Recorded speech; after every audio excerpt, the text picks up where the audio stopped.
Hello, welcome to I think this is our third workshop. I do lose track. I'm all into the specifics right now of the biggest idea in education, understanding Kieran Egan's paradigm of life, the universe, and everything. Kind of, actually, sort of, but especially with regards to the intermediate years. Without any further ado, let's go ahead. And the riddle of the day is nothing more or less than following. How can we make middle school amazing?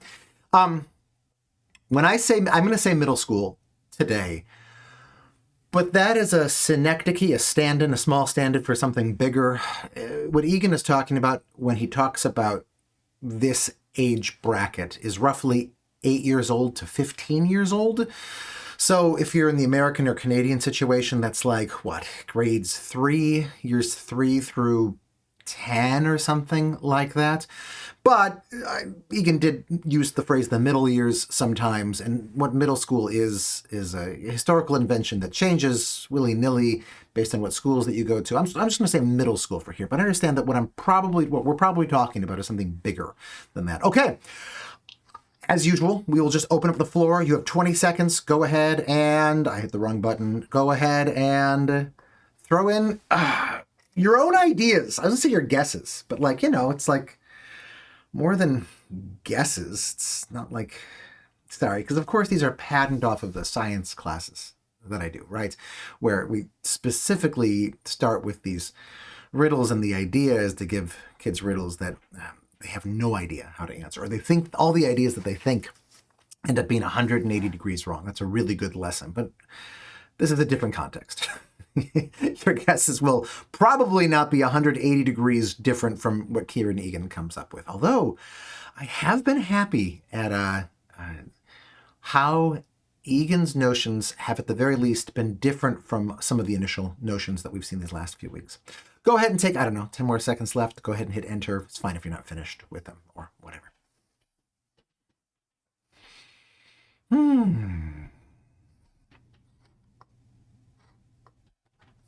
5, 4, 3, 2, 1, and... All right, no one has chatted anything in, giving me existential worries that perhaps the chat is broken today. That would be terrifying. I'm going to keep the chat on for right now, just in the hopes that things get great. Okay, let me give you 3 clues for this. Clue number 1, Muspelheim and Niflheim. Do you know that Norse creation saga, our Earth, Midgard, I think, started when these two other worlds of Muspelheim, which is this realm of fire, collided with Niflheim. I think I'm not reversing those, which is this world of frozen ice. And when they combined together, everything began. The frost giants come out, the Otuns, you had all sorts of wonder, but also like all the goodness and glory of Earth came out in this collision between Muspelheim and Niflheim. Okay? Second clue. I thought this was about education. Yeah, well, Clue number 2, the end of the butterflies. Sounds dark. Clue number 3, Amir. Go ahead and chat in any guesses that you have. I'm going to turn the chat off and chat back on again, just in case Zoom has gone loco on us, and that fixes it magically.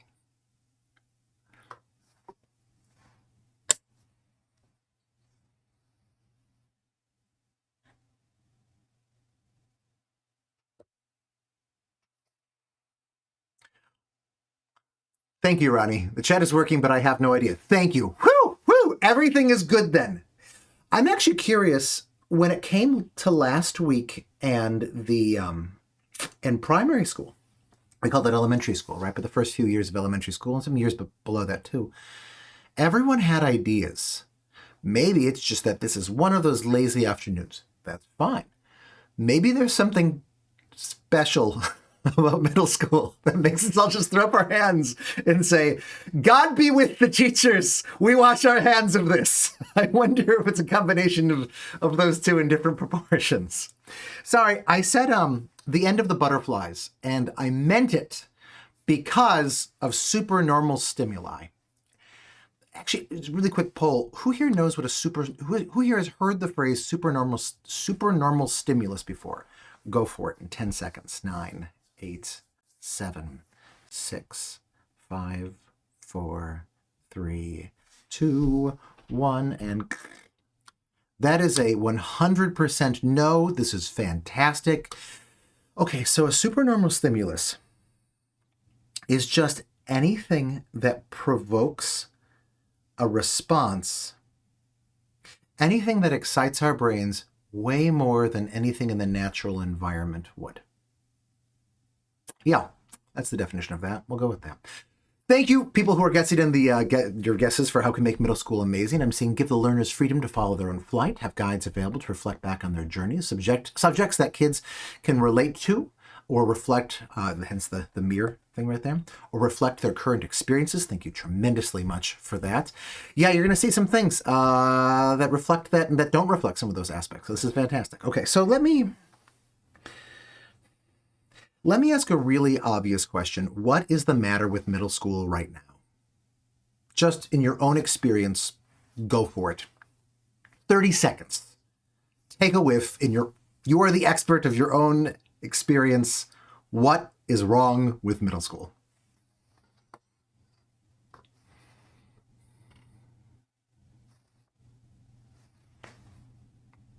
Prison.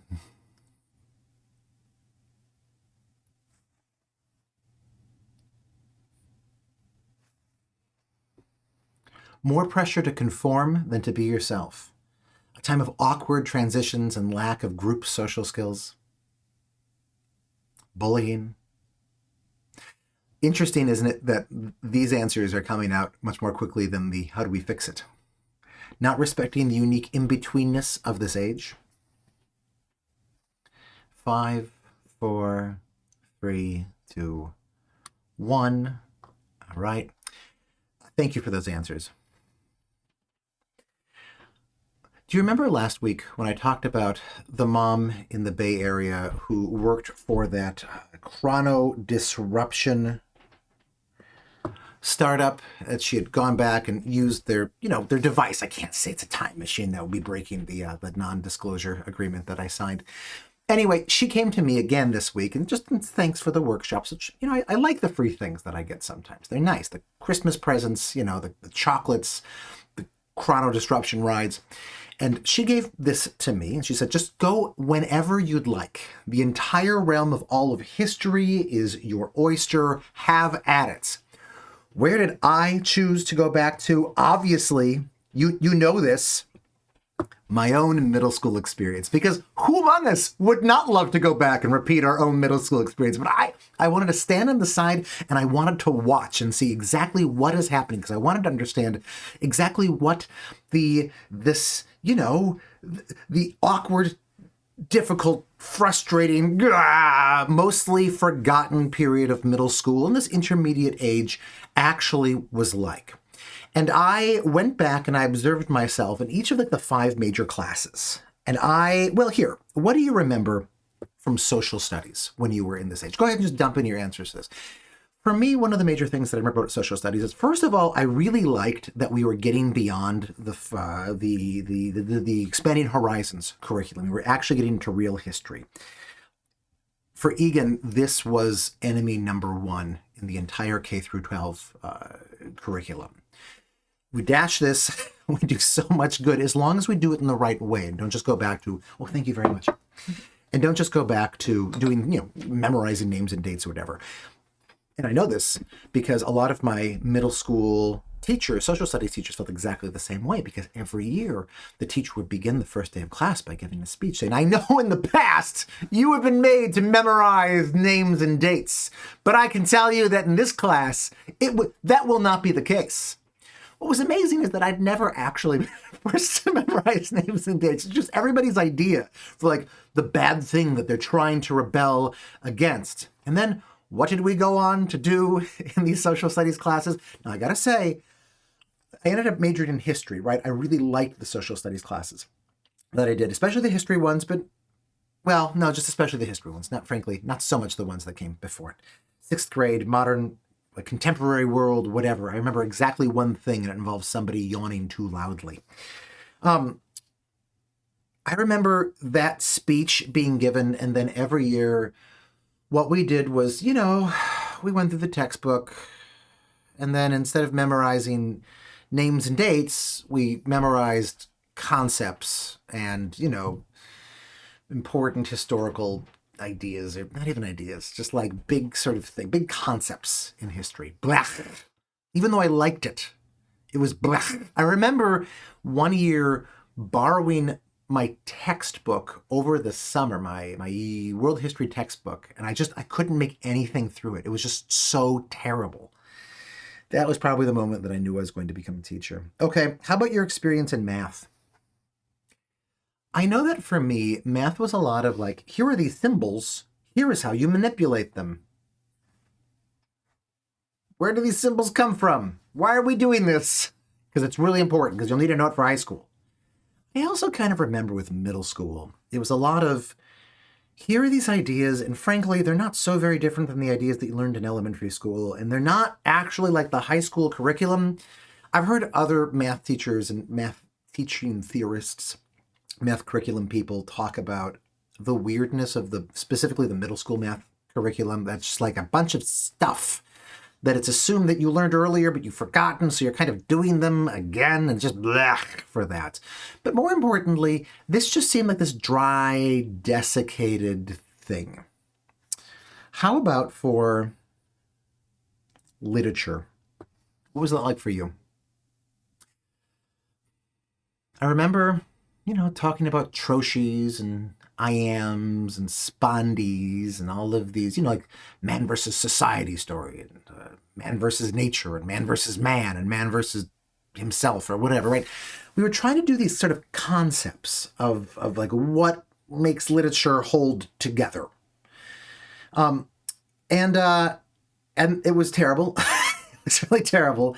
Sometimes we would read really interesting short stories. The Most Dangerous Game by, I forget the author's name, Leningen versus the Ants. There's a handful of stories that I actually have read again as an adult that I've loved. But so many of those stories and so many of those poems were just really terribly dull, horrible, hateful, crap books, crap stories, crap poetry, waste of time. I remember thinking, like, there's no purpose for this. I remember also we read Romeo and Juliet in 9th grade, but we also read Romeo and Juliet in 8th grade, except we didn't read Romeo and Juliet in 8th grade. We read a summary of Romeo and Juliet that was not in verse, and it was not beautiful. It was just like, this is the plot of this famous play. And I remember at the time thinking, what are we even playing at here? What is going on? We didn't read Frankenstein, but we read a summary of Frankenstein. Just like, what the heck is this? Why I can read these things, and I know that maybe some of the people couldn't. But then what the heck? What is the purpose of doing this stuff? How about for art? I liked art in middle school. I liked art in elementary school. I liked art in high school. I like art. I like art. I've never really disliked an art class. But I will tell you that I liked the art classes in middle school the least. They were all about skills, at least for me. This is for me, and right, everybody has their own experiences for this. They were all about, like, I remember the technical drawing, like, this is how you draw in 3D, and this is good. This is an important thing to learn how to draw in 3D. Great. I already knew how to draw in 3D. Well, not as much as maybe I learned here. So I liked that part. But not that many other people did. Most people did not elect to choose art in high school when it became sort of available again. Final one, what do you remember science being?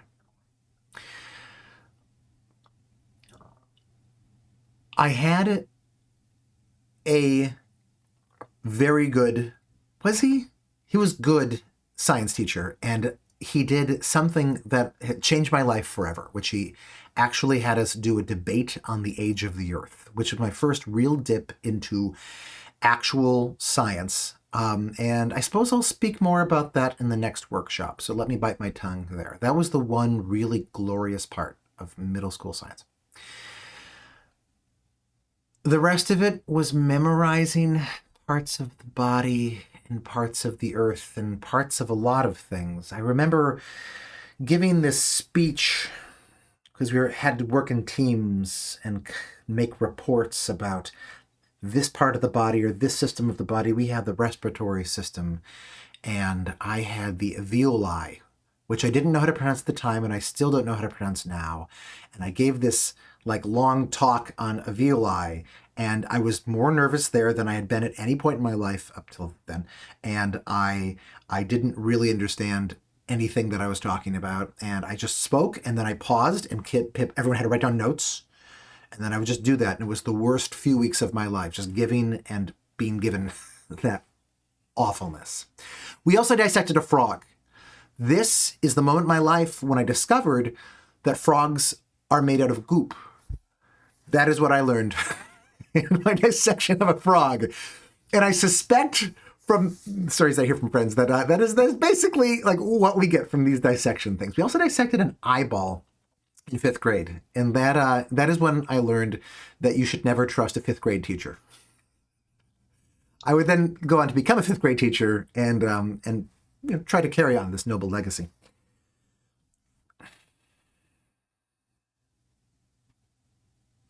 What I want to suggest is that for so many of us, what middle school felt like was waiting. It was waiting for high school, it was waiting for college, I guess, or a job, or just life to begin. It felt like we were in this place and people did not know what to do with us. And we spent years there. And that is what we did. That was the end of the story. I'm curious as to what extent that reflects your own experiences. This is not the same thing as like ideologically whether you agree or disagree with this, but just in your own experiences. From 0, no, that was totally not my experience at all, to 10, yep, waiting, marking time, full stop. Where do you stand in that? Go for it.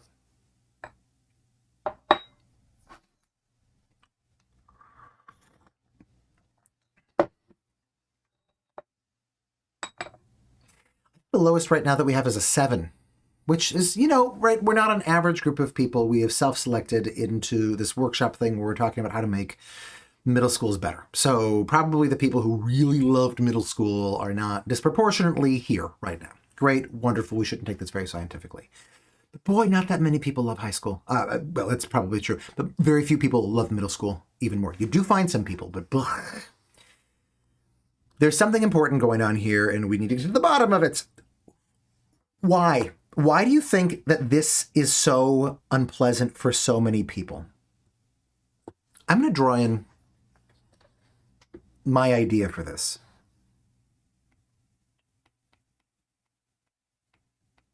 Go ahead and chat in your idea.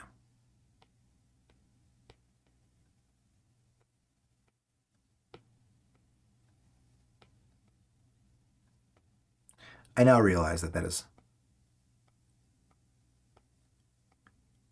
kind of the same thing that I was saying before. What's the matter with middle school? So we maybe already said that. If you want to make it different, if you want to have a challenge, I think that there is one shape, one picture that explains why what was going on with middle school and why it was bad. And honestly, it's sort of what at least one person had said at the beginning of this. Let me go ahead and draw some grass in here, some ground. And then let me do this. Then let me do this. And then let me do this. Now, last time,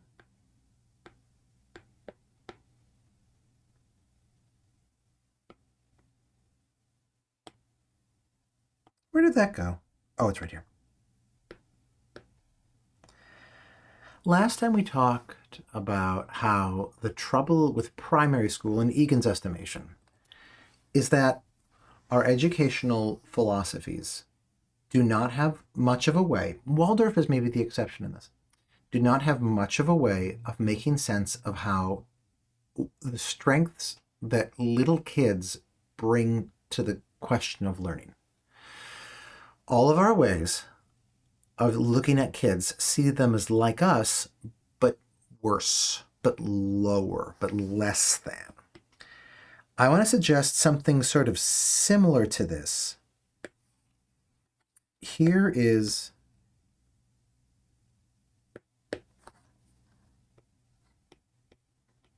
elementary.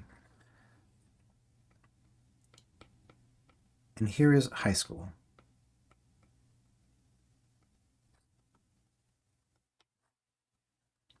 And here in the middle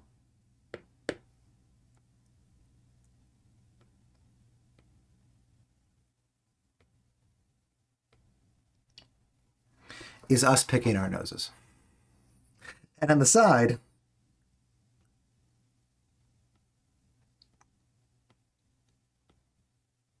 that is a weird arm. And on the side, how do you draw someone holding a clipboard? Is it like that? I suddenly realize that I don't know. You have somebody who's running this entire thing, asking,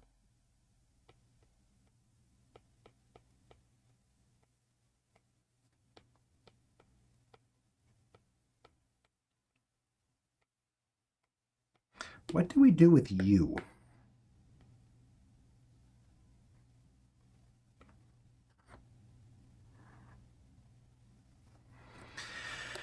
I think the truth of it is that we really don't know what to do with middle schoolers. We look at them and we think that they're one thing. But in reality, they're obviously something very different. Let me give you from this. How can we make middle school amazing? Here's my Mad Libs of this. Right now, it's mostly blank because it sees blank and calls it blank. But if we fold in their blank, we can give blank adolescents an education equal to their own blank. And now the game is afoot. Go ahead and take a full 30 seconds. If you want to guess any words for this, you don't need to write down the entire thing. That would take a while.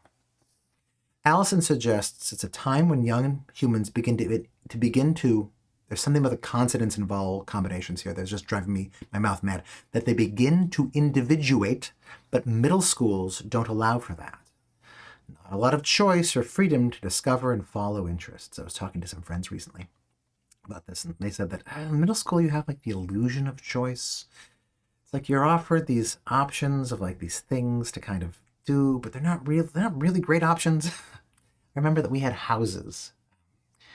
So, instead of being among this sea of, 500, other kids our age, we were among the sea of 125 kids our age, because, that's better in a lot of ways. It probably was a bit better, but it wasn't choice. It wasn't even the idea of houses, right? Harry Potter, it wasn't. It wasn't like you got sorted in on some sort of identifying characteristics. It was, you were put in by a computer program, and then you were told, this is your identity. There wasn't even like inter-house competition that you could like rally against one another. That would have been great. Any guesses on this?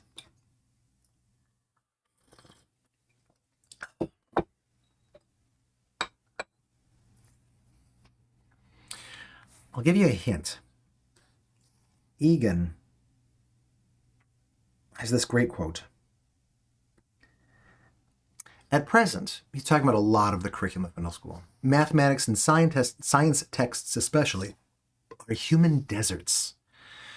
We have created a system in which the importance of human emotions for meaning seems barely noticed. I've been reading a lot of Egan lately, across like his writing style, or from when he's writing in the 80s to when he was writing around 2012. And my hunch right now, if I compare these texts systematically, which is something that I hope to start doing in the next year as I work in the next stage of this project, is that he became more, I'm not going to say bitter. I think you can see the bitterness there at the beginning. I think The story that I tell is that at the beginning, it seems like he was trying to pull his punches, recognizing that, no, you don't want to make people in schools angry. The later he went on, the more he was just willing to say, boy, these places suck so often. They are painful and bad for children so much of the time. Even as, of course, he would not do the thing that you sometimes see politically done, where like you're saying that schools are terrible and they're designed to be horrible and the teachers in them are sadists or incompetent.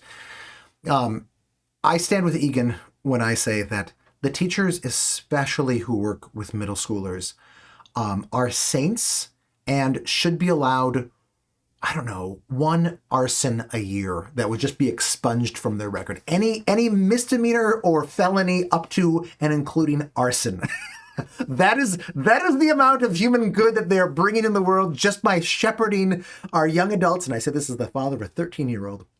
Just by shepherding them through this very difficult time. Though that said, I think that so much of this can be made better.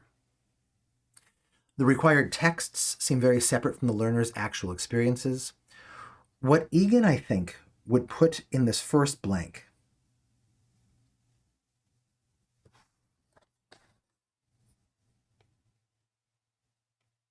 is...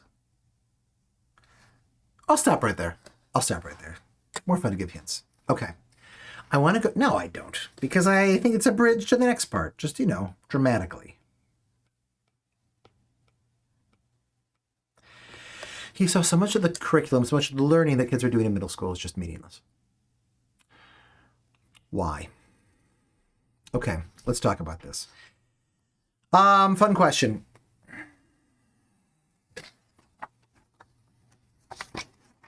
How do I want to phrase this? I came up with a kind of clever way here.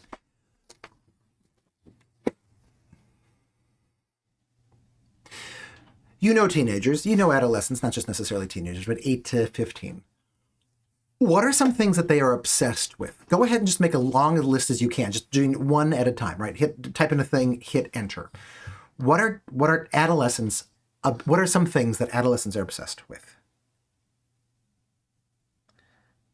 I'm going to give just some, what's the word? Pictures for this. Last time no, actually I'll do this.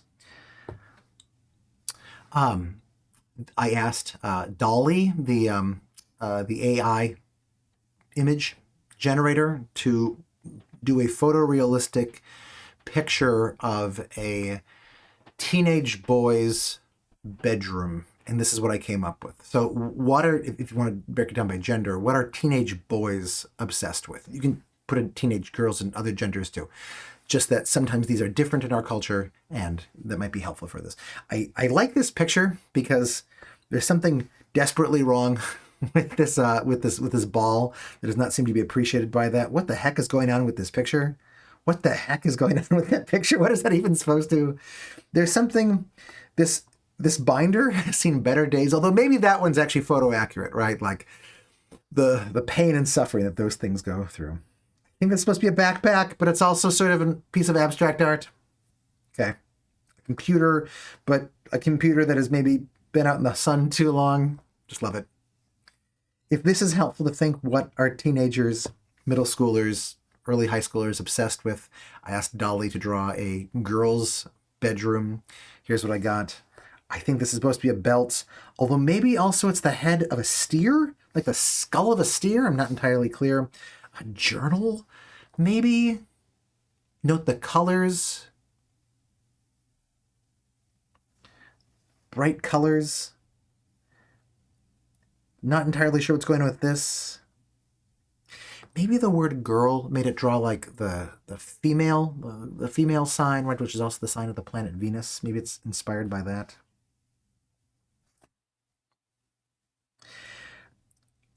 Just to give you some more ideas for this, I went to... Oh, I should read some of these out loud, shouldn't I? Control, growing up, video games, sports, memes, adventures, nights, pirates, hands-on activities, making a mark on the world, messiness, hanging out with friends, autonomy. I went to Wikipedia to get pictures of teenagers, which I just got to tell you, like, they're better than, if you just like Nuka, Google image search for teenagers, you get like a bunch of like, like well-cropped, like pictures of like teens like looking thoughtful or like having fun together and having that like really big grin. Wikipedia gives you more like in the wild pictures for this. What are teens obsessed by?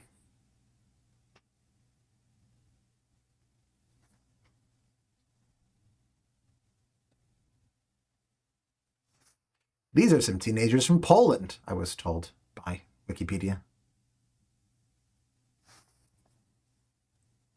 So awkward. Gosh, I look at this picture and feel like, yep, that was okay. I feel seen in an unpleasant way with this. Kids in Taiwan in the 90s.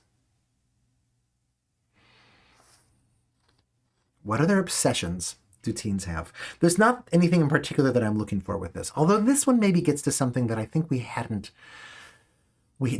one has mentioned yet.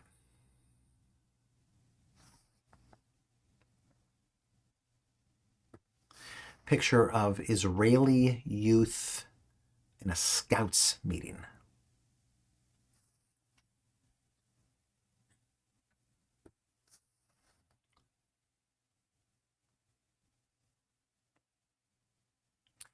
All right, we've got a bunch of good ones. Being part of something, fitting in. I think that risk is an important aspect of this too. Okay, I want you to imagine, do I have a picture of this? I think I don't. I want you to imagine that you came up with this whole sort of list, right, of these are all the things that like teens will do. Last time we talked about things that, I should show a picture of that. Last time we talked about things that, younger kids like to do. And they'll do it even if you unprompt them. Well, we've just, been listing out a bunch of things that teens are obsessed with and will do, even if you strictly forbid them from doing these things. Imagine that an alien anthropologist comes to you and they're trying to make sense of what is it about these things, these risks that they're taking and the music that they're playing and the pop stars that they're obsessed with and the sports that they are obsessed with and all the things that we were talking about. Drugs, right? Like, what is the through line here? What are all of these things sort of different facets of about the teenage psyche?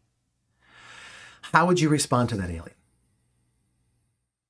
If you had to write like the instruction manual for understanding what it's like to be a teenager, what it is that's really desperately motivating teenagers, things that they pursue intensely, that they do intensely, that they feel intensely, what might you write for that?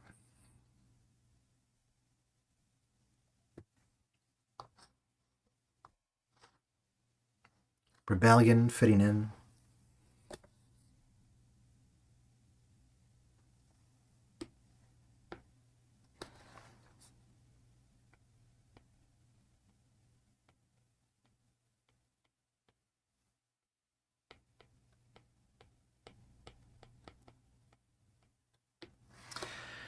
Egan suggested 5 different numbers at different times, and I'm going to chunk these into 5.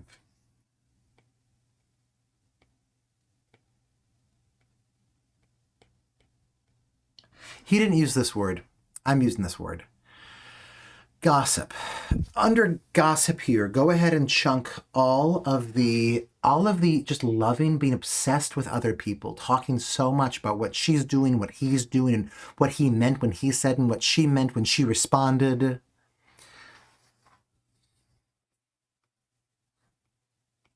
But you know what? I feel like, well, what I should have done is put the first few letters in here, then we could have guessed these. Sorry about that. Extremes. There's so much of teenagers that want to just turn everything up to 11. You see this in the lust for risks. You see this in the burgeoning interest in the supernatural, in aliens. You see it in the love of horror movies and horror novels at this time. The kids want to have these like big emotional experiences. You see it in drug use. Did I say that one? Right? Like you want to take just something and do it so much. kind of along with this, you see a sudden interest in many kids, some in particular, in very detailed collections. So the classic example of this would be kids, if a person develops a stamp collection habit, right? He, and it typically is a he, would develop it at about, this age of 8 to 15. I never think about this anymore, but I went through a brief period where I was really, really, really into stamps. And the beautiful thing about stamp collecting is that you can get all of a certain kind of them. But it's not just stamps, right? It's if you are suddenly into music, you get this sort of detailed, exhaustive knowledge. The exhaustive is important here, of all of the best screamo bands or all of the greatest Nirvana songs. There's this sense that there's a collection and you can catch them all. You also can think about this as Pokemon syndrome. There is this thing, right, that emerges in kids at this age where they want to get all of a set of something. What the heck is going on there? I don't know, but Nintendo has made probably tens of billions of dollars just through their Pokemon franchise, capitalizing on this thing. You also, of course, and we've said this, have this new, I keep using the word burgeoning in my head, this burgeoning interest in idealism, what is really right. And along with that, rebellion of saying, this is correct, this is my hill to die on, you, Father, are the worst person in the world, you don't understand me, you don't understand the way that the world should be, right? And it's very irritating most of the time. Because it turns out that maybe they're not the first people to have thought about this. Sorry, I'm preaching to the choir here. And the final thing is heroes. Okay, so this in so many ways is the glue that ties so many of these things together. Heroes are people who typically stand for a certain moral ideal. What they always do is they go to the extreme of some trait, right? So think about what posters do you see in high schoolers' bedrooms? Maybe it's a certain musician, right? Who you're thinking that person is a hero. Yeah, it's because they puncture our expectations for how shocking or how rude or how much of a virtuoso on a double-headed guitar that somebody can be.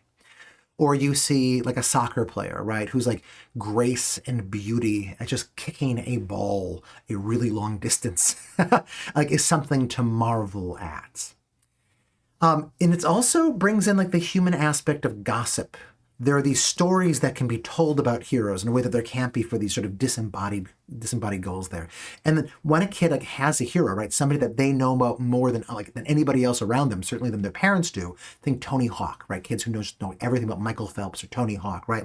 They can give you this exhaustive knowledge of what those people are or where they're born, when they were born, that sort of thing. Their story when they first realized that they could achieve greatness. Okay. These are the standard teenage obsessions, at least some of them that Egan sees.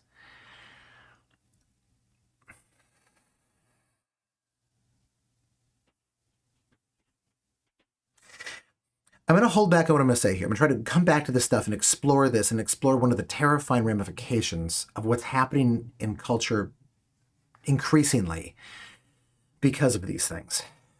Okay. What Egan is going to want to do is take this stuff that kids do in their own free time, the stuff that kids get obsessed by in their own free time, and take it and fold it into this parched, dry curriculum. Egan asks the question, what if we could fold together teenage obsessions and this human desert of middle school? And by combining these two hellscapes, create a curriculum of awe and wonder and transcendence. A curriculum of a curriculum of deep meaning. Okay, that's your hints. Go ahead and take a crack at how can we make middle school amazing. Right now, it's mostly meaningless, because it sees in here, I guess I will give some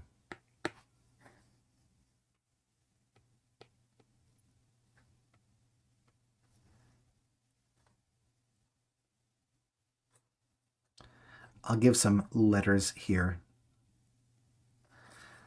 to help this out.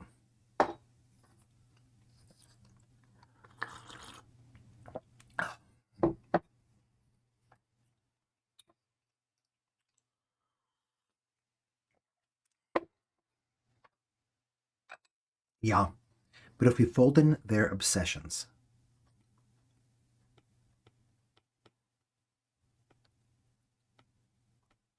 I should say that Egan did not use the word obsessions for this, just like he didn't use the word strength to talk about what we talked about, the key to the curriculum that we talked about last week for the early grades. I'm a little bit worried that his ghost is going to haunt me, so I'm just emphasize again that the kind of total unveiling of all of this, where we talk about how all of these things fit together and what's really going on here. The one that has as its two clues that little girl pointing to a map and the most mocked idea in all of biology, that those two clues are going to finally be cashed in. You will learn what Egan called those things then, and it's going to be amazing. I will say this.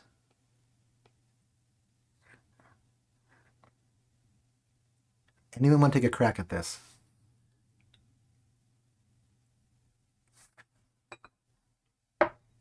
Not interests.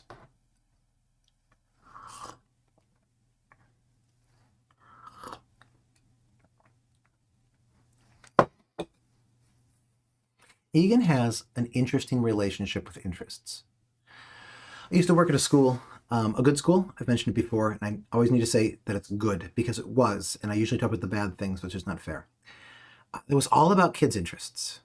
Very developmentalist focused school, consciously Piagetian. And their whole thing was when you connect with kids' interests. And what's interesting is that kids are not usually as interested in things as we think that they're interested in. Things, they'll run with it for a while and they'll get bored by it. And the sad thing is that when you have a curriculum that just gives kids their interests, one of the things that can happen, and a lot of good things can happen too, one of the things that can happen is that they end up thinking that the world is boring. Because, they were allowed to pursue their passions, their interests. And, wasn't that great? It was okay. Everything was kind of boring in the end. There can be this weird boomerang there. Yeah. Yes, because it sees, how can we make middle school amazing? Right now it's mostly meaningless because it sees intensity and calls it awkward. If I had more space, I'd write down awkwardness. Does that make sense? We see these kids who are so obviously these burgeoning, there's that word again, it's the word of the day. Every time I say it, a light should go off. These burgeoning adults who are really coming into their own and beginning to get excited about the world, especially about the bright, shiny bits of the world. They get excited about it, and they don't know how to handle themselves, and they feel these feelings. I sound like Anakin, right? They feel these feelings more intensely than any adult around them is able to feel them.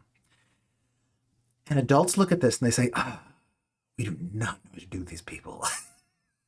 What we should do is, kind of like give them like, it's an interesting thing, actually, just going back to that other picture.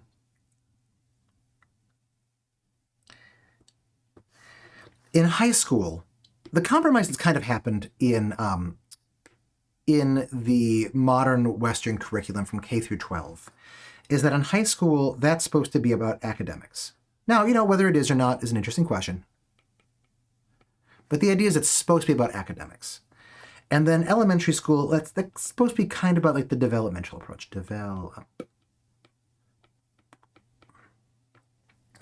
And the idea is that one is supposed to transition to the other, and they are supposed to transition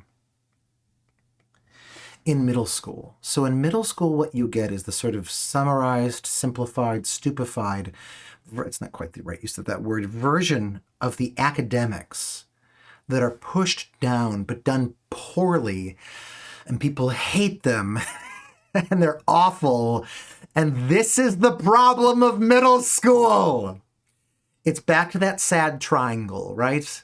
We're trying to jump between one and the other. In the first workshop, somebody said, like, well, couldn't you move between these in the day? Yeah, maybe you can.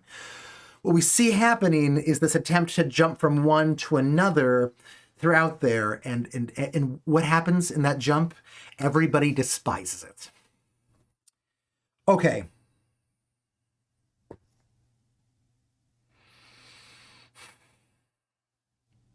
What I want to do right now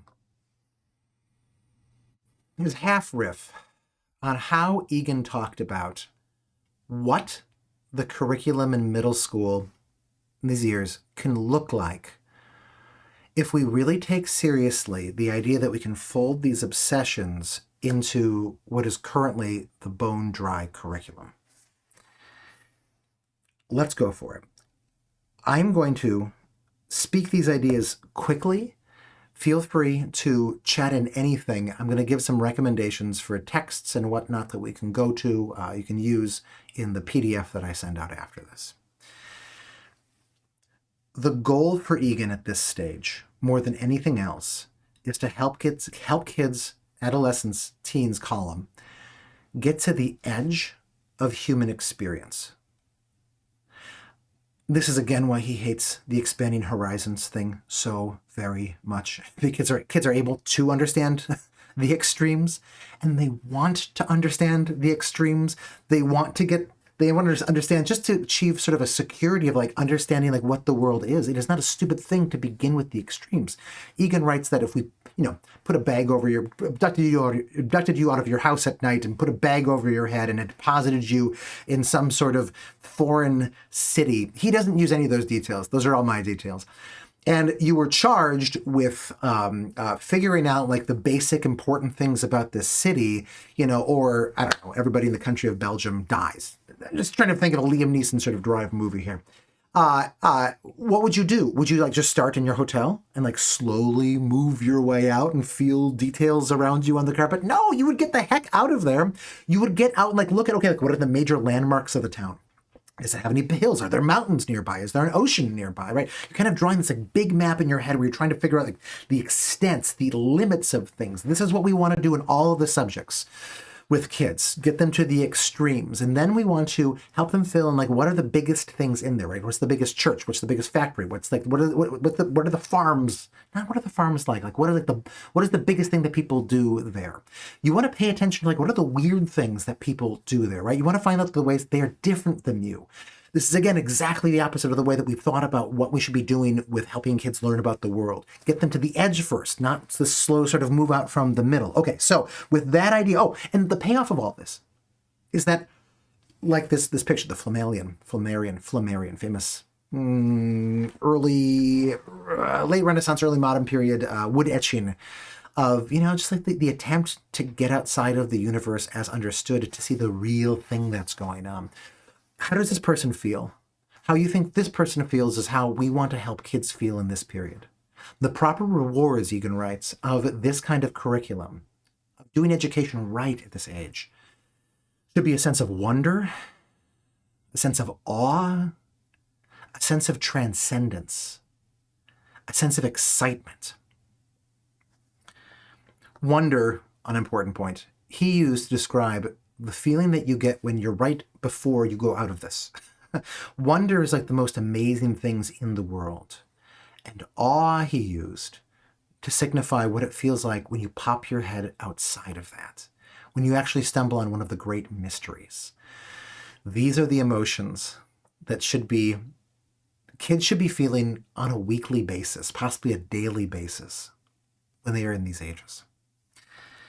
Whether anyone in the history of the world has ever been able to succeed at a curriculum like this, I don't know. I think we can do it, though. Okay, so let's talk about Egan's ideas as to how we can do that. The picture that I have for this middle year is some of the picture by Van Gogh, right? Not an impressionist, an expressivist. I'm getting the words wrong here. An artist who did not just want to paint like this is how an olive tree looks, but this is how an olive tree makes me feel. This is the wildness inside of me that I want to see out in the world, and I want to express that. Okay, go ahead, chat in. How do you think a literature curriculum might be designed to make this sort of thing regularly happen? Egan's notion is that actually we don't need to change the literature curriculum all of that much. We already have stories, right? We want kids to be reading these stories and experiencing these stories. So we can keep the novels, we can keep the short stories, we can keep the poems. We might want to, when we choose the novels, make sure that we are choosing novels and short stories that really embody something about humans who are doing things that are unusual and wonderful. So he recommends Anne of Green Gables, because Anne is just so stinking canny, clever, right, bright, exciting. He suggests Charles Dickens novels. I'm not a big fan of Dickens. He really was. Things like, well, 1984 would actually be a very bad example of this. Maybe One Flew Over the Cuckoo's Nest would also be a really bad example of this. You can think of, we should come up with a collection of, like stories of human transcendence, of people who are like more compassionate than anybody else, people who are just like really embody like the heroic spirit of people in this. Also villainous, also super villainous, right? It's not just all sunshine and smiley faces.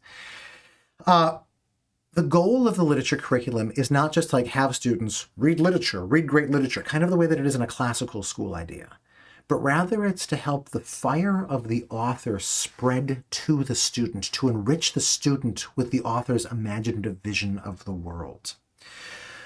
We, as part of this, actually want kids to be memorizing, committing to memory, learning by heart, really great things that have been written.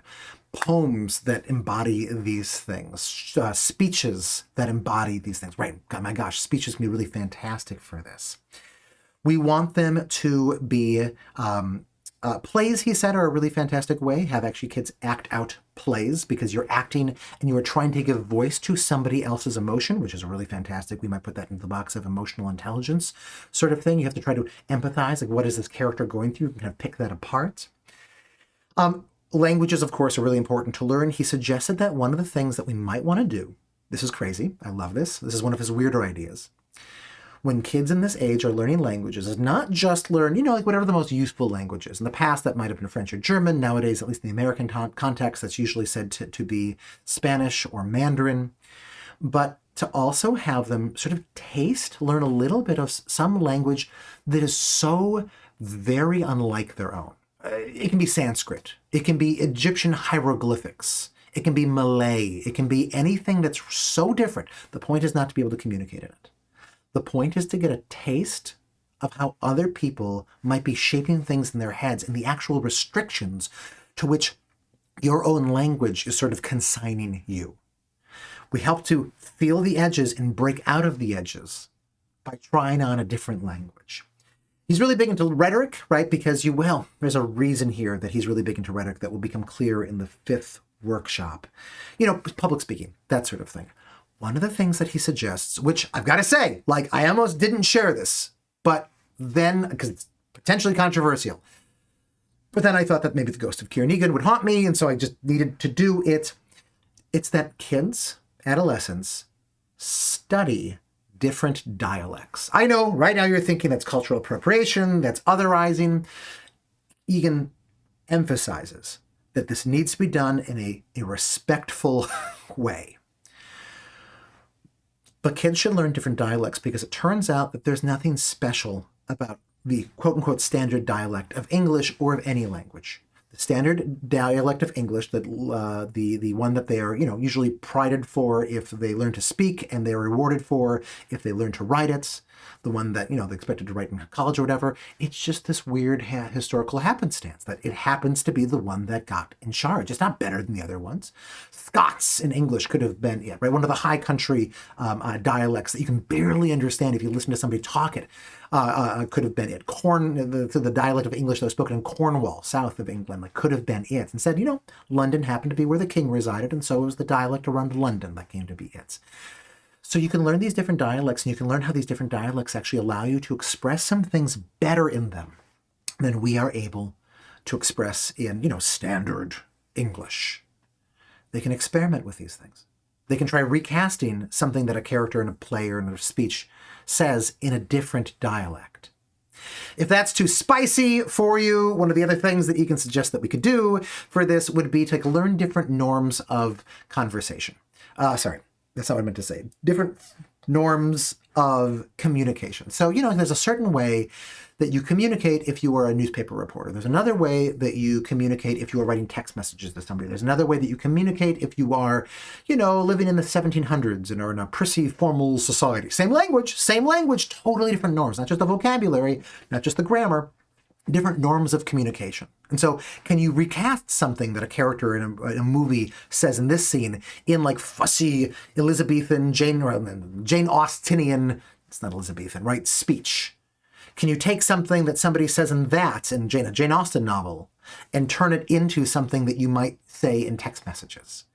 You want to break out of the norms for this. Egan points out that it's a disaster that because the dominant way that we do education just steamrolls over the other ways that humans have invented of speaking, even just English.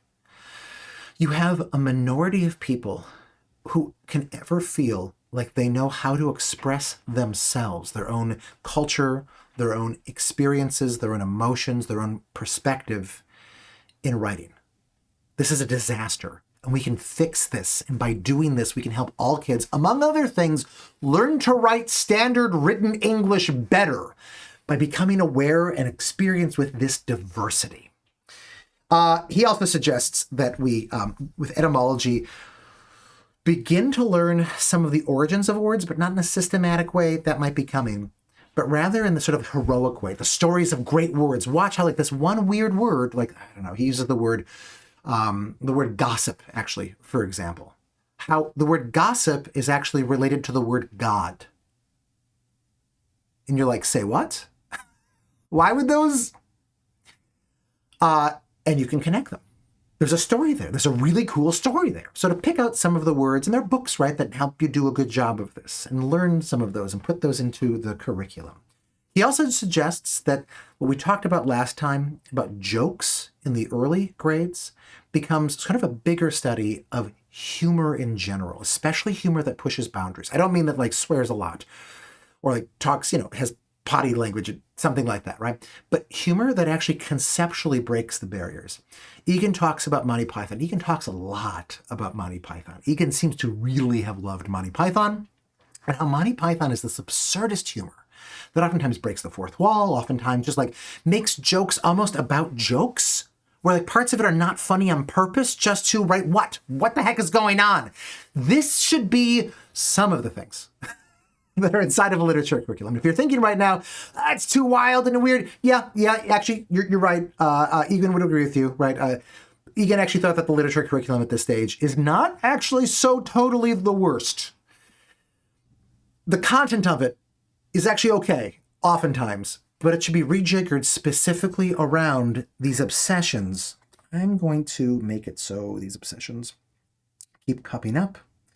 These obsessions that kids experience. Okay, how about the curriculum of science? Any ideas for what the science curriculum could look like?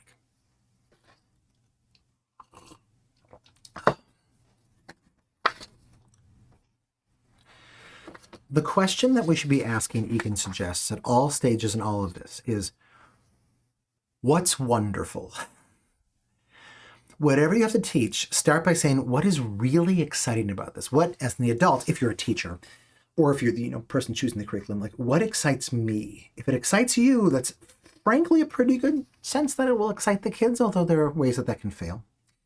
He suggested that the sort of mindset we want to get in is not that of modern science. Modern science is all about the systematizing, it's about the mathematizing, I think.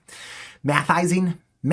There we go. The mathing of science. It's all about turning all these weird phenomena out in the outside world into these very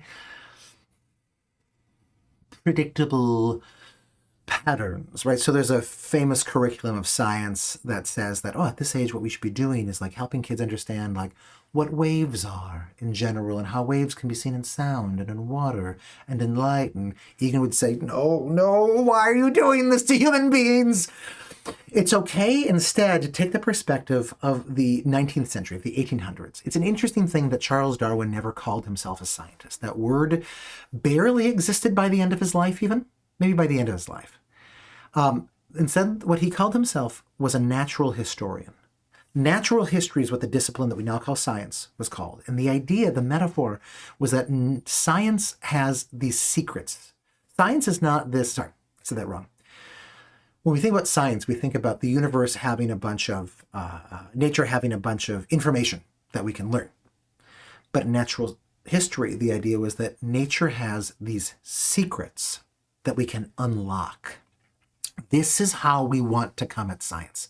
So he suggests, don't come at science thinking like, okay, like I should have like a year of physics and a year of chemistry and a year of, or rather, like I should have a year that like equally blends all of these things together. No. Don't think of it disciplinarily at all. Think of it as what are like the wild, woolly parts of the world and how we can make sense of those things.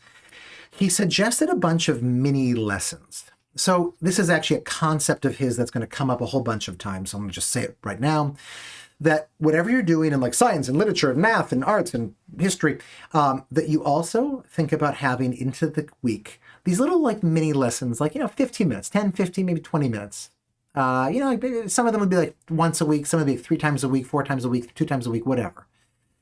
And they have these very specific sort of goals. So some of the ones that kind of relate to science are human and natural records. So, just say 15 minutes once a week. Nice and simple. You can say, okay, like, what is the person who has had the longest fingernails? And kids can learn about that. Or who's the tallest person? Or which human has had the largest collection of, I don't know, chess sets or something like that? Who can jump the farthest? And you can do this for animals too, natural records. What star is the biggest? What animal can jump the farthest? What animal can run the fastest? If you want to, as a class, or even as a homeschool, have the kids do these reports. This would be a really easy thing for kids to do. Where the kids do a picture and the kids do a little, written report or whatever. This human and natural records gets to the extremes with this. He also suggested a mini lesson of just animals and plants, right? So you take a look at like animals, and specifically, you're not just like, I will choose an animal from every one of the major phyla or whatever. No, it's like pick animals that are really weird. YouTube, the channel Animal Logic is really good for this. Frankly, you can just go to Animal Logic. My kids do. They're obsessed with it right now. One of them 10, one of them 13, both in this this age bracket. And they love it because they learn about the weirdest things about, I don't know, grouper eels or whatever. And a third mini lesson that he suggested that can make an appearance once or twice or 3 or 4 times a week is random questions that people have. Why are there so many rocks? Why is the sky blue? Why is grass green? And then you or the students can do a report and figure this out. And you can just put these all around the room, all around the walls, or whatever you want to do for this. When you're doing these things, you're not just trying to come up with a technical answer. You're trying to find something that is wonderful that you can unlock this and show how it helps you make sense of other things. Otherwise, he thought the science curriculum was okay at this age. I mean, it's done very badly. It should be done in terms, right, of these things. But otherwise, like the content of it is actually all right. The one thing that he suggested that we could do that we don't do right now is cosmology. Like, where did the universe come from? How old is the universe? How big is the universe? Next year in our sciences weird like beginning of our whole 6-year cycle, actually we're beginning with the universe as one of our topics, explicitly because of this, because you want to get that sense of the extremes and all that. Okay, that's science. What are your thoughts for how you could fold in these teenage obsessions to the math curriculum? I'm curious about this one. I haven't been reading the other ones just because I want to make sure that I'm not taking too much time. He would have liked Hamilton. He must have known Hamilton. I need to figure out whether Egan watched Hamilton and what he thought of it. Because Hamilton is all about overcoming, right? Hamilton is this hero who overcomes his being a kid in the Caribbean, raised in poverty, I can either recite the entirety of the song or do nothing right now, so I will choose silence. But it's gossip. It's like the sexual peccadillos, more than peccadillos, of him, in the depravity of his, and awfulness and horribleness and duplicity of his opponents. It's about, there's a sense of collection, right, where you want to like learn all of the lyrics to Hamilton that you see in the Hamilton cult on this. And of course, the sense of idealism. America, you beautiful and finished symphony, just to quote the musical a little bit here. One of the fun things is looking through any piece of pop culture and saying, where does this come into it? Because it doesn't even necessarily need to be aimed at this age of people, right? The stuff that nails these things is the stuff that makes people rich. Billions of dollars are made on these things. Okay. Oh, Allison says, but we can't dictate what speaks to them. Yeah, let me come back and return and speak to that later. That's a necessary part in this. Thank you. Okay, so math. How could math be done like this? Remember that before he specifically called out math textbooks as being this human desert. But here's the amazing thing. Every idea, everything that we learn in math actually comes from somewhere. I remember thinking when I was in middle school and high school, the things that I was learning, like it felt like they were coming out of some sort of curriculum factory, some dark satanic mill of like a textbook company that was just like pumping these things out, and they had no soul. But everything in every part of the curriculum, even in the math curriculum, is the brilliant discovery or invention that happened in some human mind. And what we want to do is go back and find out where these things came from. What was the person trying to do? What were they fearing? What was their problem? What was their hope? By the way, also want to do this with literature, right? Why did so-and-so write this novel? Well, what she was trying to do was, what she saw the problem in her time was, you can do this with science, right? Like, why did this one scientist discover this? Well, she was trying to prove this point by, but even in math, okay, so like take something as boring as a squared plus b squared equals c squared. The Pythagorean theorem, where the heck did that come from? That's just the truth of the universe, right? Well, it does seem to be a truth of the universe. It's difficult to conceive of a universe where that is not true.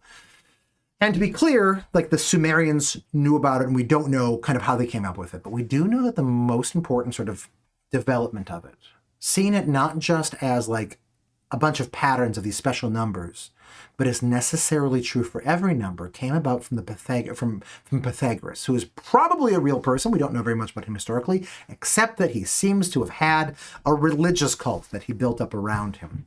And what he was doing with this religious cult, and with the Pythagorean theorem specifically, is getting this understanding. Well, what they're trying to do is they're trying to find God. Right? They were trying to figure out like what is the deepest pattern of beauty and truth in the universe. And their notion was that there was something special about whole numbers that allowed you to do this. So the Pythagorean triples, 3, 4, 5. Oh my gosh, it's been a while. What's the one? 3, 11, and 12? Am I getting that right? I'm probably getting that wrong, right? Numbers where like they fit into that slot, a squared plus b squared equals c squared. They thought that those numbers were holy in a sense. The person who figured out, so much of trigonometry comes from this cult of people who is trying to use triangles to find God.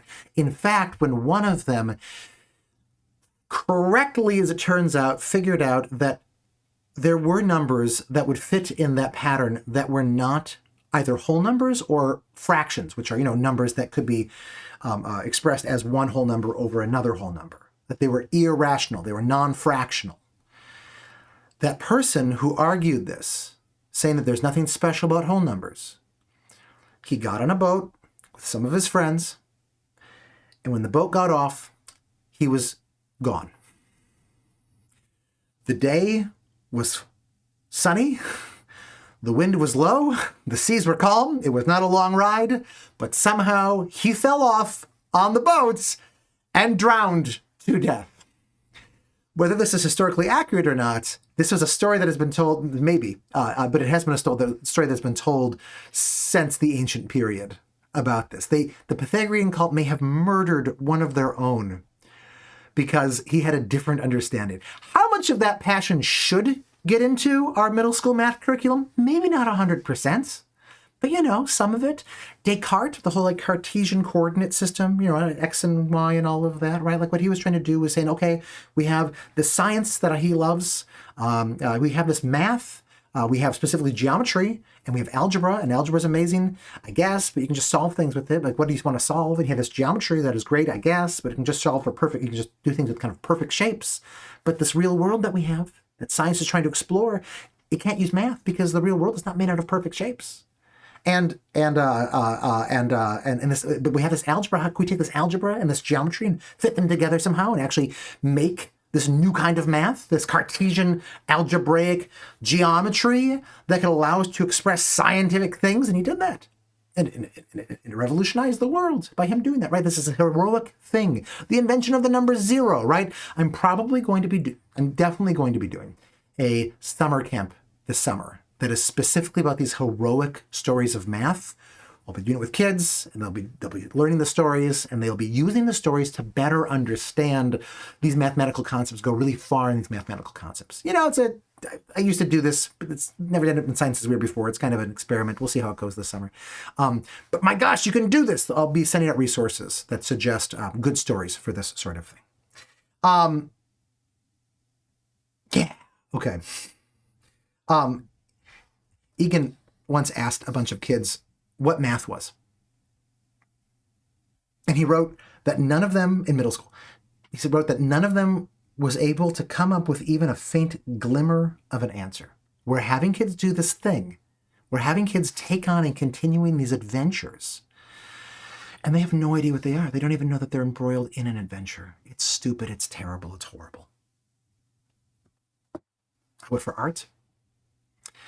So Egan has this amazing quote about what the goal of art should be at this stage. Remember that before, what oftentimes people want to do, well, either just give kids paint and have them have a fun time with it, or teach kids the skills, of art stuff. He's like, no, don't do that.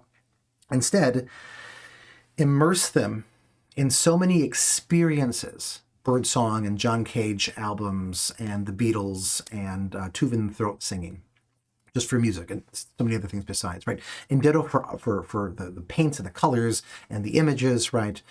And now that they've kind of eaten the world, what you want to let them do is kind of use these understandings, use these models to help them express themselves. The arts in general are at the heart of the education enterprise. In engaging in artistic making, we step outside the utilities of our physical needs and come to understanding a little why, in the face of all the pettiness of daily life, of all the horror, stupidity, bloody wars, mindless destructiveness, small-mindedness, and inevitable death. I love his writing. People have gone on making things of beauty and trying to express something that is the best they can locate within themselves. We want to tell the stories of Van Gogh.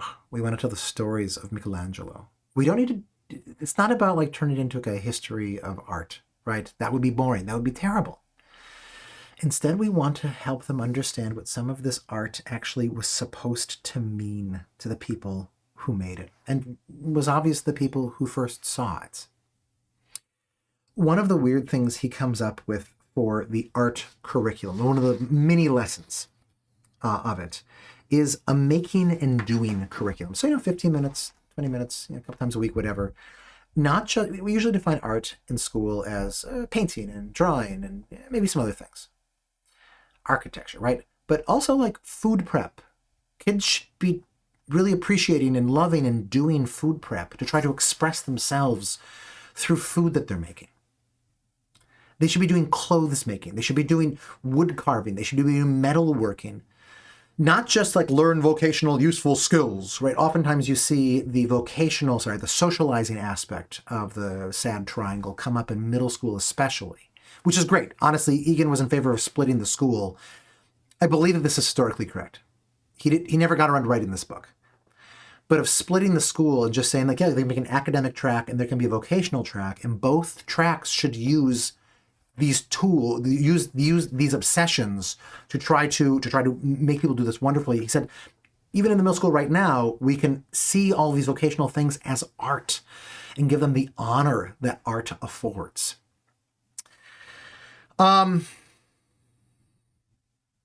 Yeah. Okay. And the final one here, social studies. Now, again, you will not be surprised to find that he hated the idea of social. He's never going to like social studies. Instead, we make it history. And we go back and we revisit some of the things that we had seen before, that kids had learned about in those primary years. But now they're seeing it through a different perspective. So much of what we do in... No, hold on. What am I saying with this? History has a special role for Egan. Susan Wise Bauer said it best, I think, where she said, in a way then, history is not a subject. History is the subject. History, the story of the world, is the story that unites everything else together. Especially because in these years, you want to understand where these things are coming from. So history can be used to do that. We don't want to do like a systematic history, or like these are all, either like in the sense of like these are all the dates and names, or in a sense of like these are like the most important movements and whatever. That is coming later. Instead, what we want to do is just choose in this sort of haphazard fashion some of the brightest bits. Bright, remember, can mean dark too. You need villainy to show heroism. And look at history primarily through the perspective of individual people. You're thinking right now, wait a second, are you saying this is we should teach great man theory of history? Nope. He was very big on not saying that we're not doing that. Rather, because we are people, especially when we are adolescents, we are people who are struggling to make sense of ourselves. We will benefit from seeing these weird, difficult things of the world, of epoch-making decisions, through the eyes of other people.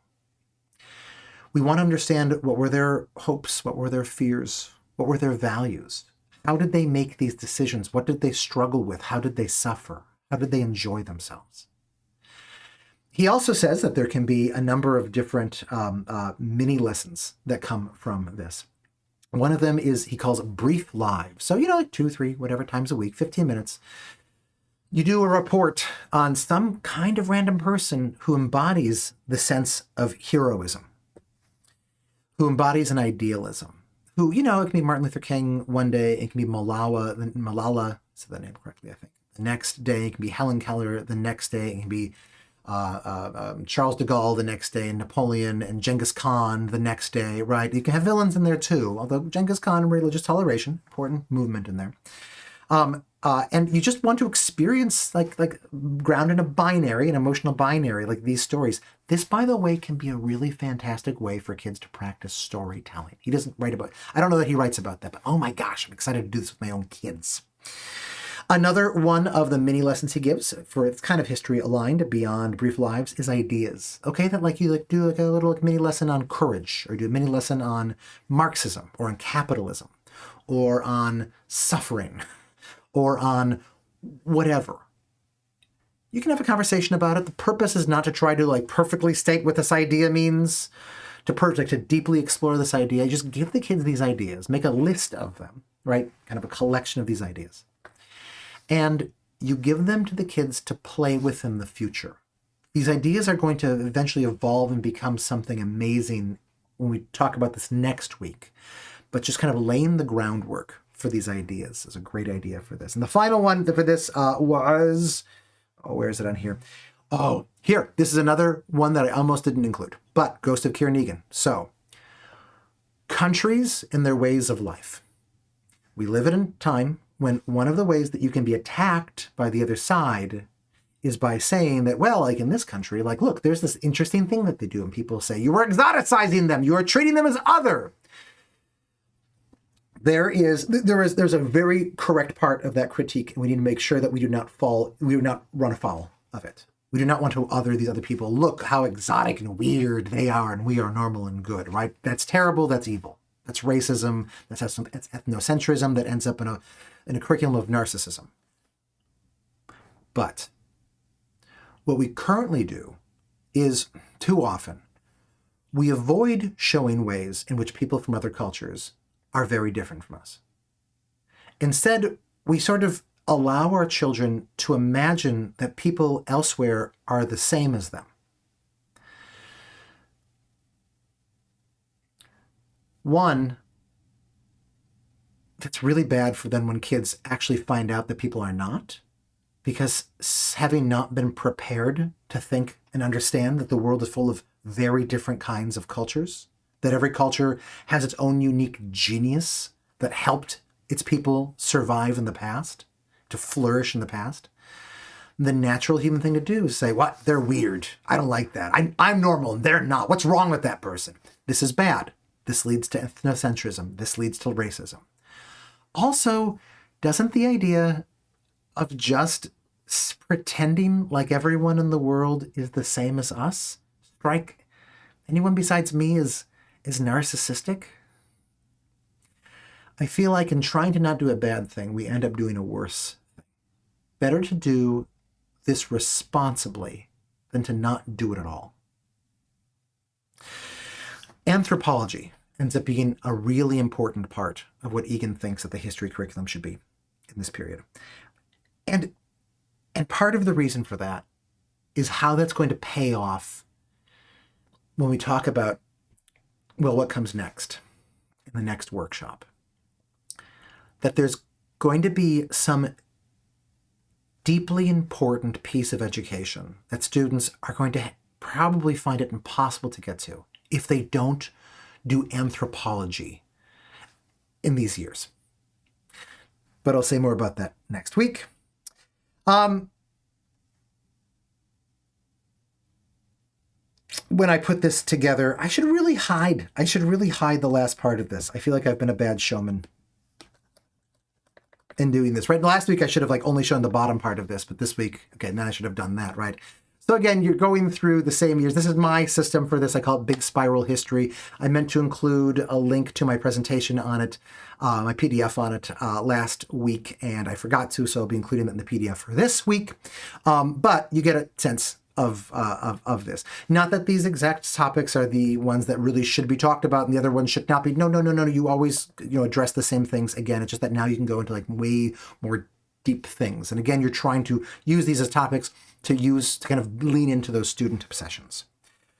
Okay, go ahead and take a whiff at the end of this, and then I will wrap up this. I'm sorry that all these run so very late. Go for it. My thoughts right now as to where this is going to go is that at some amount of time, I'm going to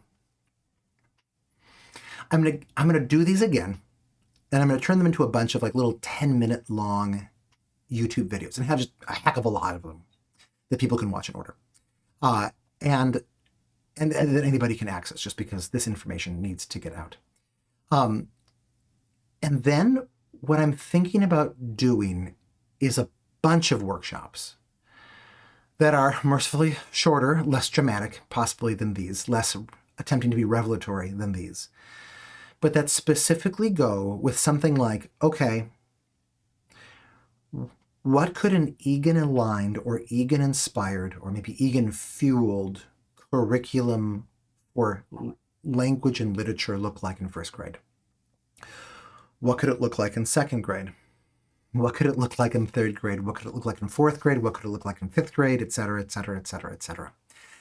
And my hunch right now is that next year I want to do a bunch of these and have them available for people to watch as our workshops, where everyone can just learn this stuff, and then from that we can actually begin making and allowing other people to make and catalog Egan-fueled curricula for all of these things. I want to go through everything that Egan wrote about all of this and just trace through, okay, what are his ideas? What are his specific examples for these things, and give them to you in these sorts of workshops.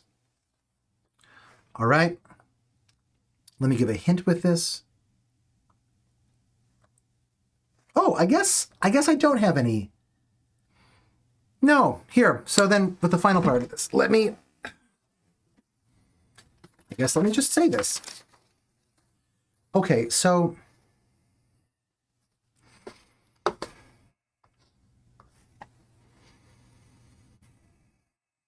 I'm ADHD. I have ADHD. I've been diagnosed with ADHD. Both of my kids have been diagnosed with ADHD.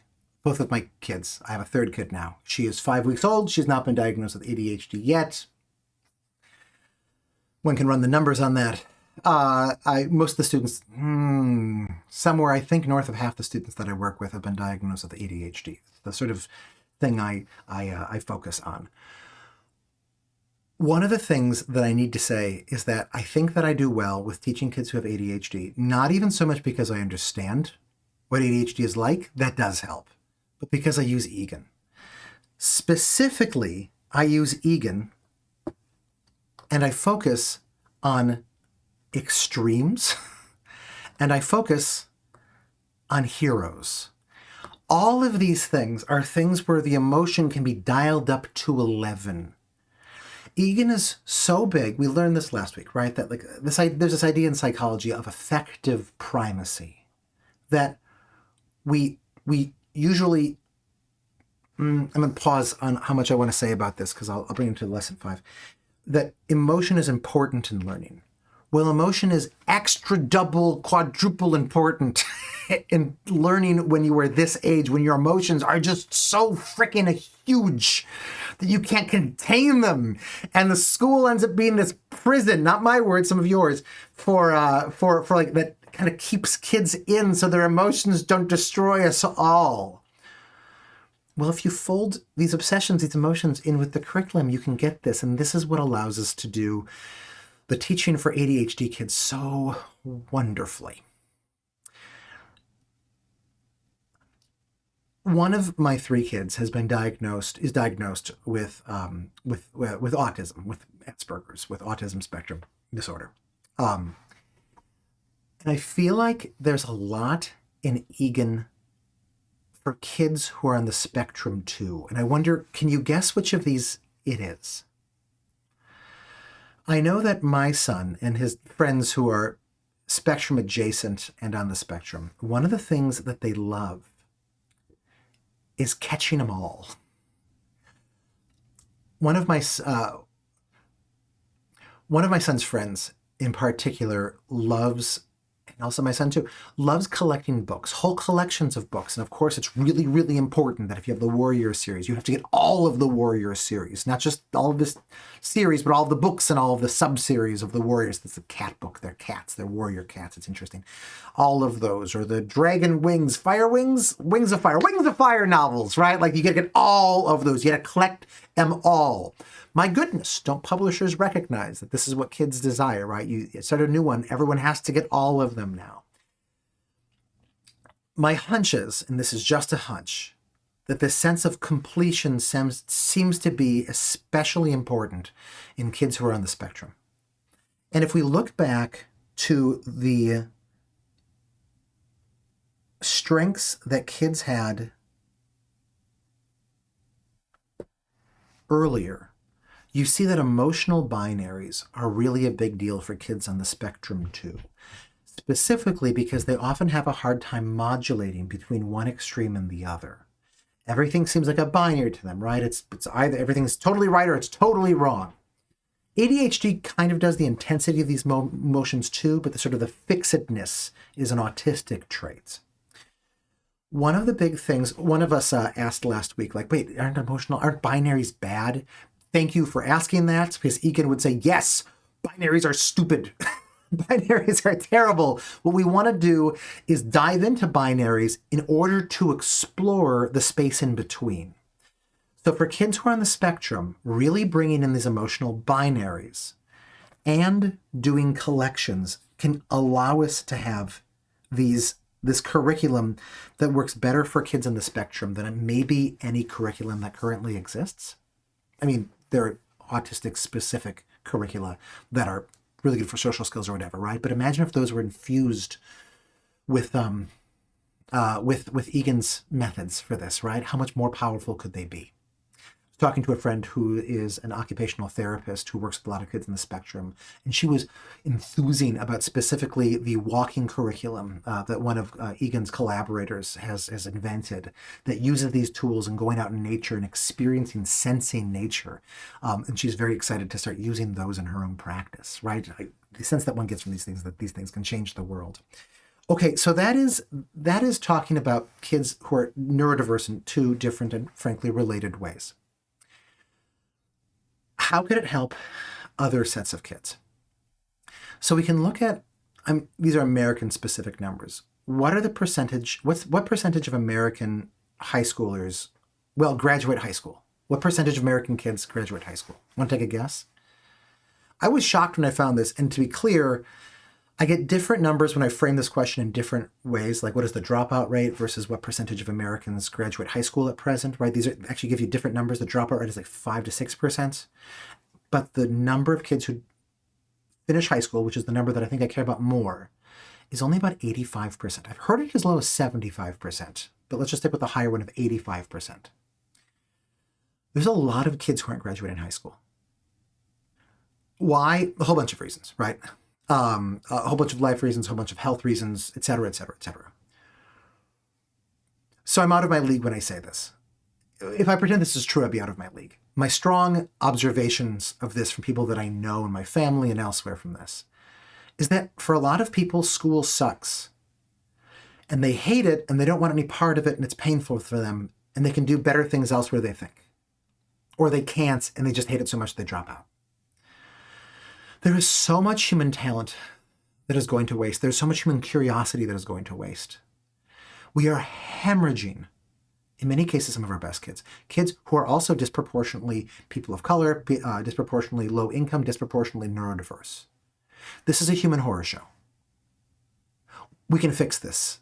We can, I think, to some large extent, fix this by bringing in Egan's insights, his list of obsessions, to infuse, to enliven, to resuscitate, to re-enliven everything, rehumanize everything that kids study. Especially in these years. Oftentimes kids who drop out do really well. Well, they do really well, but they like school up until about 4th, 5th grade, and then drops off. Middle school is really hard for them. High school continues to be hard for them. There's one other thing with this, and this is the part that scares me.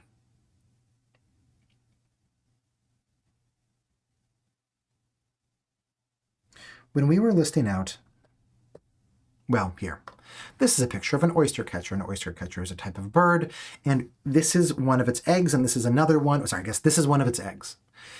They will take care of any egg that is, they'll take care of eggs, their own eggs, and their eggs are spotted. But if you put next to their egg another egg that is bigger and more vibrantly spotted, they will abandon their own eggs and go to take care of that egg. And if you give them a ridiculously large egg that is ridiculously spotted, they will abandon all of their eggs just to take care of that egg. What this is called is a supernormal stimulus. Nico Tinbergen won the Nobel Prize in biology in 1965, 8, something like that, I think, for discovering this, and with his friend and sometimes enemy, Konrad Lorenz, together inventing the field of ethology, of animal behavior. Supernormal stimulus means just like super stimulus, super wah, this thing that kind of takes over your brain. And he wrote about that, and it didn't take very long for people to start saying, this is what is hurting us as human beings. So fast food is absolutely a supernormal stimulus, right? We're evolved to like fat and sugar and salts, and it turns out if you take a lot of that and throw that into food, people are just like, yes, give me. Pornography is definitely a supernormal stimulus. What else? The things that people talked about when we were looking for what things are kids obsessed with, 2 of them were social media and video games. Here is my dark vision of the future. We're getting better at making supernormal stimuli, both in food, but also in entertainment, especially because you have people who can, instead of having to make atoms in the real world, They can make bits and bytes, and as soon as you get a bit and byte that is more addicting, more of a higher supernormal stimulus than the other ones, everyone in the world can access it. And so we have people who develop mental health problems because of their use of the supernormal stimulus. They can't stop using. And who, torpedo their lives because they can't stop using the supernormal stimulus. What makes these supernormal stimuli? What makes video games and social media so addicting? I do need to say, people should use social media. I use social media. People should play video games. I play video games. There are healthy, wonderful ways of doing these things. Some people should be doing these things more, I think, than they currently are, right? I don't want to be seen as anti these things, like a Puritan about these things. But, we have an alcohol problem, except with these things. What is it that makes these things so addictive? Well, what Egan would probably say, social media, what is it? It's gossip. It's finding out what this person said to this person. Oh my gosh, can you believe this person said to the... And if you're into politics, right, on Twitter or whatever, like, oh, you'll never believe that the gaffe that this White House staffer made when and what did Biden say next? And can you see how Biden pwned Trump in the State of the Union and blah, blah, blah. It's extremes. We're always attracted to the most extreme thing that anybody says on social media in a day, right? And they become the object of hate or of passionate defense, for like that 24-hour news cycle. Can you learn everything that is happening about your own like specific like interest in this sort of politics or this sort of like movie stars, personal sex scandal, heroes, right? We see heroes fall from this.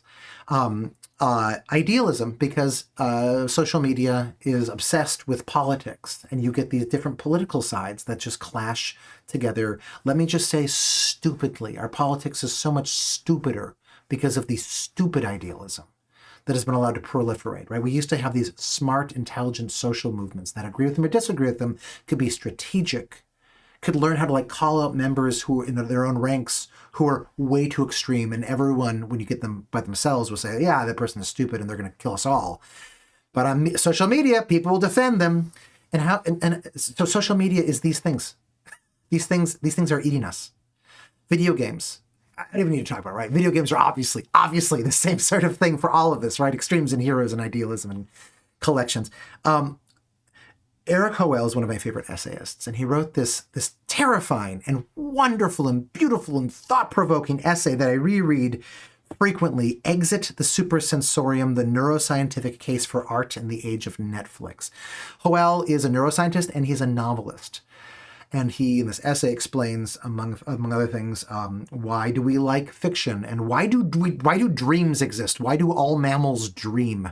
And then how can we avoid just getting addicted to our video games and our social media and this supersensorium, this all of our entertainment kind of spiraled together to make it more addictive by using these,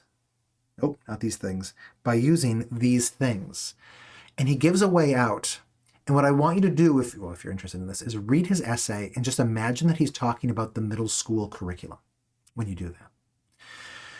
The notion is that we can make, if we lean into these things, these obsessions, and fold them together with what we study, we can give almost all adolescents an education equal to their own. And here, let me just finally give the final Egan quote for this. Oh, I don't know what that quote is. Well,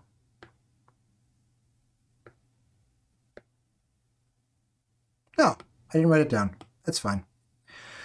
Egan says that what we can do is give adolescents an education that is as intense, as detailed, as vivid, and as rich as their own inner lives.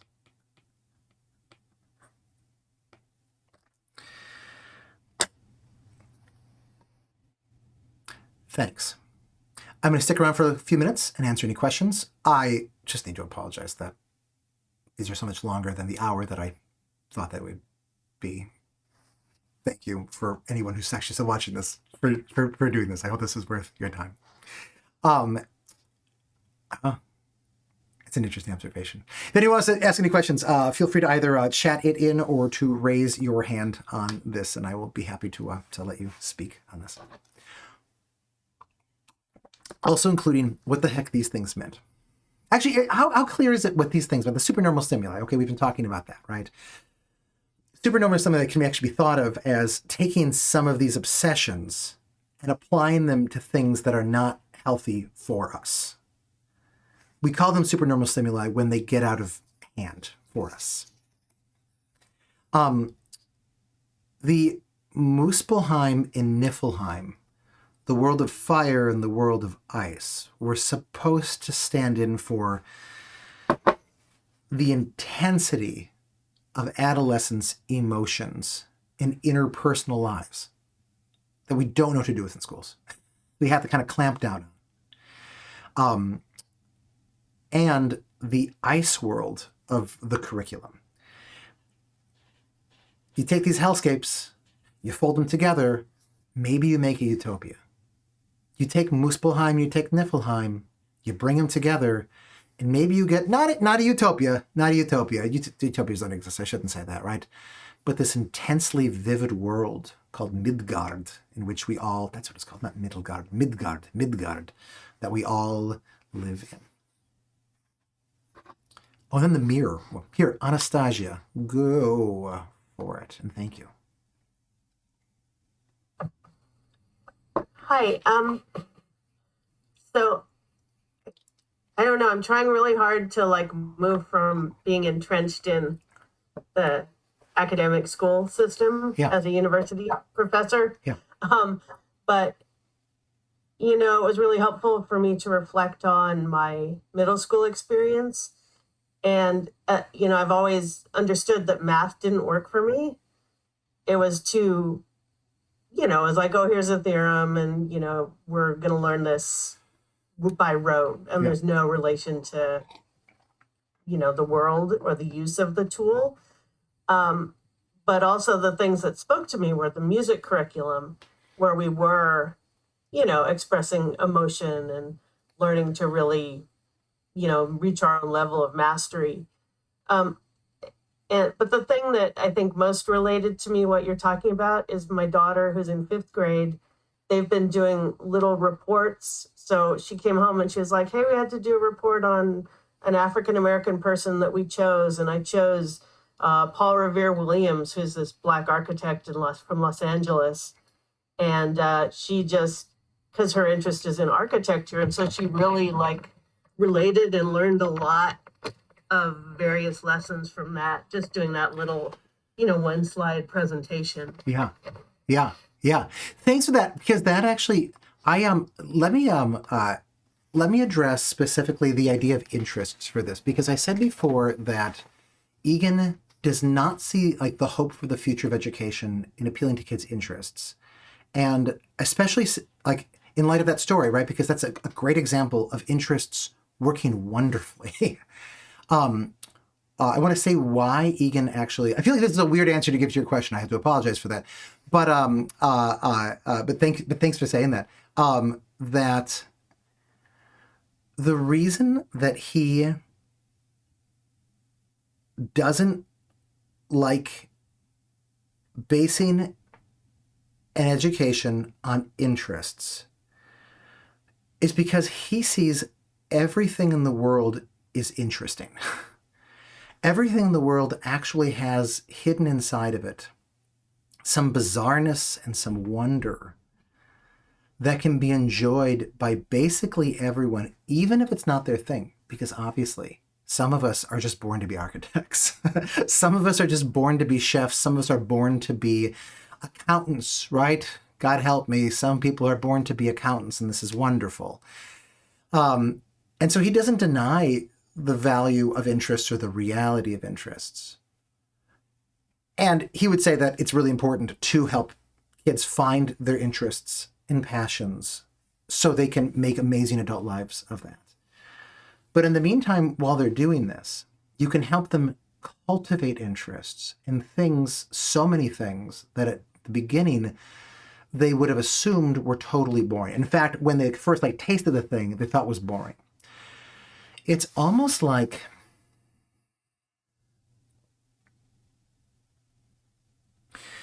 a food analogy might be good. Back in the day, this must be a stereotype of culinary history. Back in the day, the advice for parents was force your kids to eat their food.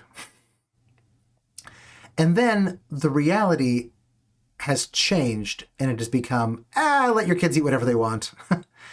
They'll develop a taste for good food later. And I'm taking this from the really excellent book, First Bite.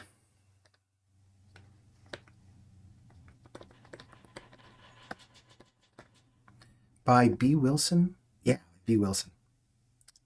Daughter of the literary critic Edmund Wilson. How We Learn to Eat. Highly recommended. It's a very Egan book, but for food. She works with people with eating disorders, but also giving advice to parents in other situations. Who says that what our goal should be is to help kids fall in love with the foods that are wonderful, the cuisines that are wonderful, even if they're weird and exotic and they think that they don't like them at first. Why is there a knocking going on outside of my wall? I just wonder. To develop a palate for these things and learn to love them. This is such a great sort of version of what Egan is trying to do in his entire curriculum. I am going to... Please stop hitting the wall! It stops.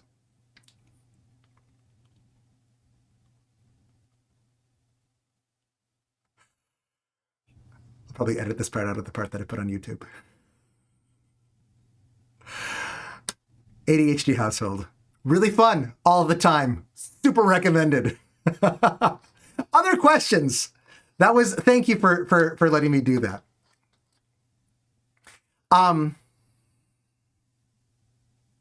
Anything that y'all are disagreeing with in any of this? Any of this rub you the wrong way? In fact, I feel like Egan was very careful to state some of his ideas very carefully. I will say so carefully that oftentimes it detracted from the nuttiness and wonder of his ideas. Some of the anthropology, right? Learning, I'm going to say the word weirdness, but I deny that there's any negativity in the word weirdness. The weirdness of other ways of doing things. It's a very controversial thing to take. Learning other accents, learning other grapholex, right? Learning to write like other people, sort of the different, using different punctuation and different idioms that other people learn to write in, right? These are all sorts of controversial. And maybe, right, any school or whatever that would want to start to do this would want to avoid those things just for fear of controversy. I don't know. This is the intersection of the three styles of learning. Yeah. So I promised that Egan would have this way of taking the socialization and taking the academic approach and the developmental approach and combining them all together.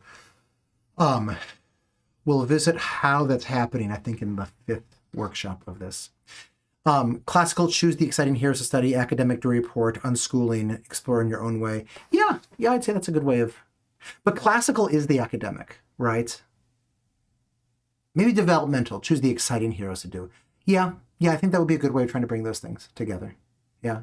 Egan would say that when you lean into those obsessions, you can get all of that already. But, that doesn't mean that that way of doing it is also not wise and cannot even be integrated with this. Maybe it should be. Okay, I'm going to go have myself some dinner. Thanks for coming to this. Toodles.